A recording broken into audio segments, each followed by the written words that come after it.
আল্লাহর কোন প্রিয় বান্দা যখন মাওলার দরবারে হাতটা তুলে দেয়, আল্লাহ সুবহানাহু ওয়া তাআলার দরবারে ফরিয়াদ যখন করতে শুরু করে দেয়, আল্লাহ জিবরিল আমিনকে বলে, জিবরিল দেখো দেখো আমার বান্দা কিভাবে আমার কাছে ফরিয়াদ করছে। তখন জিবরিল আমিন বলে, আল্লাহ সেই বান্দা যেটা চাই আমি তাকে সেটা গিয়ে দিয়ে আসি না।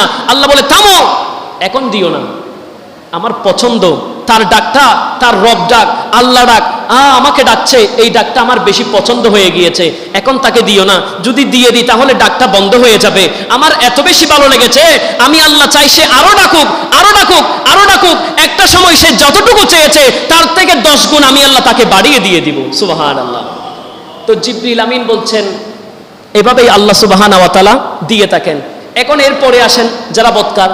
আমাদের সমাজে এরকম আছে না, নামাজ নাই, কালাম নাই, ধর্মকর্ম কিছুই তার কাছে নাই, কিন্তু দেখবেন তার কাছে বিল্ডিং এর অভাব নাই, তার কাছে সম্পদের অভাব নাই। কারণ কি? আমার নবী বলছেন, আল্লাহ সুবহানাহু ওয়া তাআলার দরবারে কোনো বদকার যখন হাত তুলে দেয়, আল্লাহ সাথে সাথে জিবরিলকে বলে, জিবরিল তার ডাক আমার আরেকবার শুনতে ইচ্ছে হয় না, তাড়াতাড়ি সে যেটা চায় তাকে সেটা দিয়ে আমার দরবার থেকে বিদায় করে দেয়। তাহলে আখিরাতের জন্য তার কোনো কিছুই রইল না, আখিরাতের জন্য তার আর কোনো কিছুই নাই। যে দুনিয়াতে সবকিছু পেয়ে গিয়েছে, আর যে দুনিয়াতে কম পেয়েছে, আখিরাতে আল্লাহ তার জন্য বরাদ্দ করে রেখেছেন। সুবহানাল্লাহ। একটু দরুদ শরীফ পড়ি, আল্লাহুম্মা